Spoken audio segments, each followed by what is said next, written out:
Apologies for the misspeak last time. This section is actually operations, not command. This chapter reveals the true face behind the one that you've been working with, Shodan, the villainous AI from the original game. As I said previously, System Shock 2 wasn't originally intended to be a sequel, so this material was worked in to provide a connection between the two. This was perhaps too well telegraphed because the opening cinematic told the story of Shodan for those people such as myself who hadn't played the first game. But that made it kind of obvious who the bad guys were referring to when they talked about the Machine Mother, and Xerxes remarks that the player is working for someone who once tried to destroy humanity.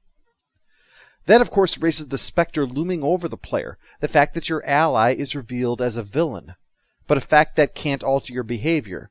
Now, that's not really a criticism, it's simply due to the limited resources at the time. There just wasn't the space available for you to have the freedom that you might expect a more recent game to employ.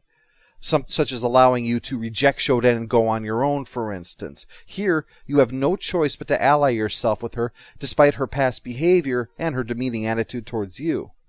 You are, after all, working for someone who continues to talk about the end of the human race, with the implication that she's looking forward to bringing that about. With that, it might be preferable to simply destroy the ship and take Shodan and the many with you. Instead, you have to help her gain greater control of the ship. In essence, empowering someone who seems capable of casually murdering you and the rest of your species. BioShock would get around these kinds of issues with the memorable "would you kindly" lines. I won't spoil it because you really should be playing that if you haven't. The story itself of this deck shows that even those trying to do things aren't really heroes, save for yourself and Delacroix. The security force, not the military forces of the Rickenbacker, but the ones who work for Trioptimum, work to resist those aligned with the many, which makes them seem like good guys, and their leader is convinced that they're saving the human race, which they certainly are working towards doing. But we also know she orders indiscriminate killing over her witch hunt, likely including innocent people.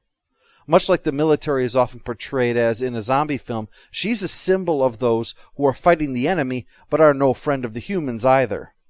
Her whole attitude suggests someone who has been unhappy being a glorified rent-a-cop and is so pleased to have a real, genuine, large-scale crisis to manage that she's just lost all perspective. She may be part of the solution, but she's also a big part of the problem.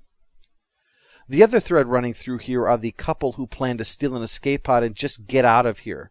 A wise move, though, with the threat of the many and the fact that this ship has faster-than-light travel, well, they may arrive only to find an Earth that has been overrun by the many decades earlier. There's nothing to really add story-wise. This chapter is primarily about the big reveal of Shodan and the first steps in giving her control.